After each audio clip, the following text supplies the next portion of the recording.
So while designing a lighting scheme, the following factors they should be taken into consideration. Number one, illumination level. Number two, size of the room. And number three, mounting height and space of the fitting. So illumination level. So what is illumination level? So how many lumens per meter square is required to illuminate a particular room? For example, 100 square feet room. It requires, for example, 50 lumens per square. So accordingly, you should choose your light illumination level from light source ఎంత వస్తుందనేది మనం check చేసుకుని ఆ ప్రకారం fitting పెట్టుకోవాలి. ఒక రూమ్లో 50 lumens సరిపోతుంది అనుకుంటే we cannot put 100 lumens or 150 lumens randomly and we cannot consume the power excess, and this is directly depending upon the size of the room. First and second, they are very important in designing a lighting scheme. And third and very important thing, mounting height and space of fitting, whether you want to mount it onto the roof or whether you want to mount halfway onto the wall, or whether this is a kind of a bed lamp where you want to have it nearby a sofa or a chair or a cot. So the mounting height and the space where you are fitting the light source also plays an important role. So designing the lighting scheme, you should be able to you know design it in such a way that it should be providing sufficient illumination. It is providing the illumination with uniform distribution of light, and it is providing the illumination for particular suitable color. It is providing illumination without any glare. It is providing illumination without it forming any hard shadows. Also the lighting scheme, it is having, it is designed based upon having sufficient illumination level to the sufficient size of the room with mounting height and space of the fitting adequate. So this is all the design of a lighting scheme requirements.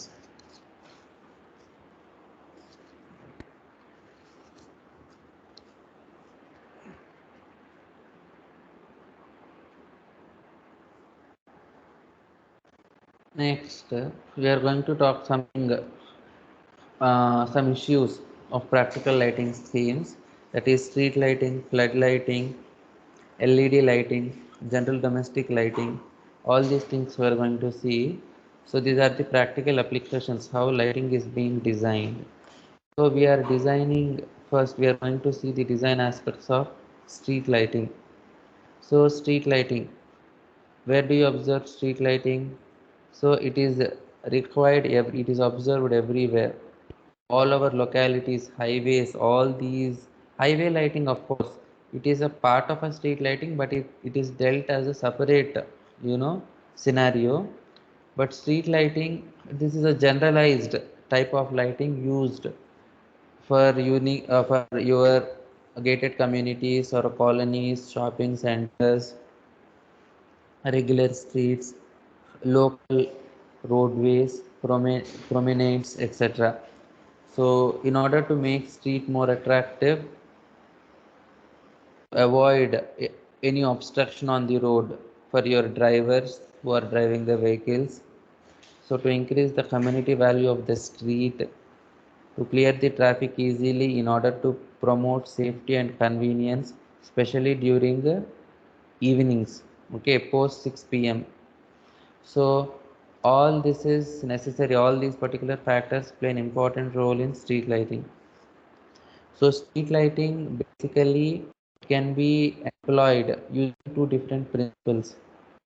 First one is diffusion principle, second one circular reflection principle.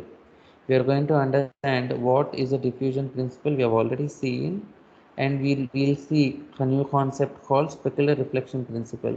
Diffusion principle in arranging street lighting schemes in certain cases fails.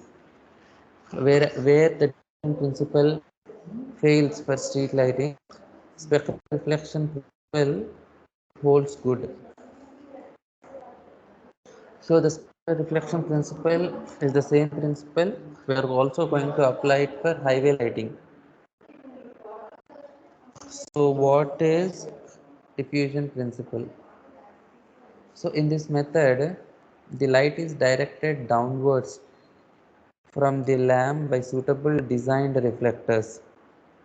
So in this method, light is directed downwards from the lamp by suitably designed reflectors. We are going to design reflectors that are arranged on sideways of the light source so that the light is falling on a focused point.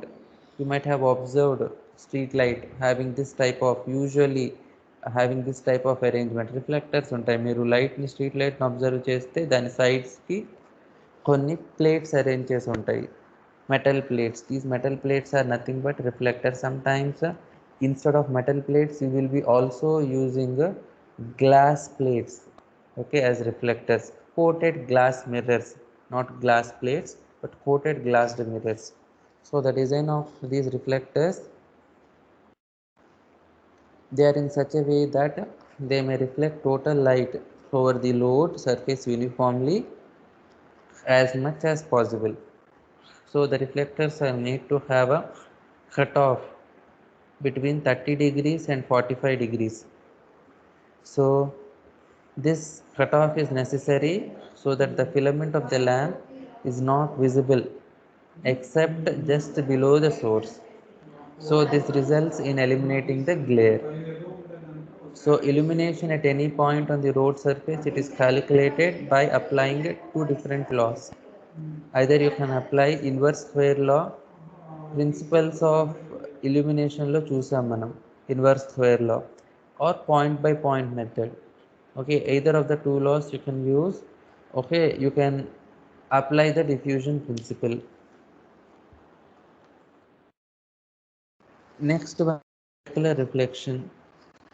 So specular reflection, the concept, it can be explained using this small schematic shown here. Here you are having three lamps, S1, S2, S3. Okay, you are having an object and you are having an observer. The object is a kind of a road breaker, you imagine, and the observer is a lorry or a truck that is approaching this road breaker, and these are the street lights S1, S2, S3 placed at three different distances. Now, what is the objective of specular reflection principle?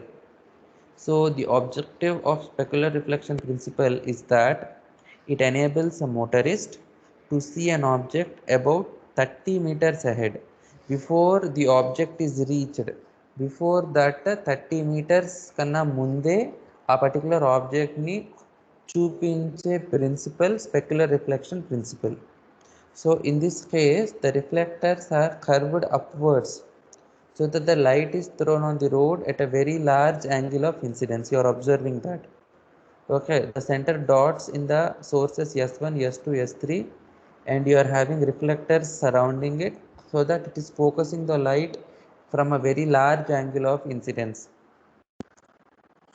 Okay, so here at point P, where the object, that is our road breaker or speed breaker, is present, it is falling on, it is made to fall on that, so that this will be observed by the truck from a longer distance. Why we want to have it observed from a longer distance? See, the truck or a lorry, it may be carrying some sensitive goods, okay, sensitive to disturbance. So the lorry, it must observe a road breaker before, okay, it approaches, hits it, bumps it.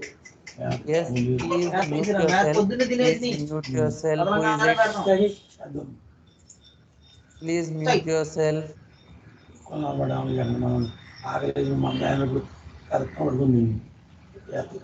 So here, what you're trying to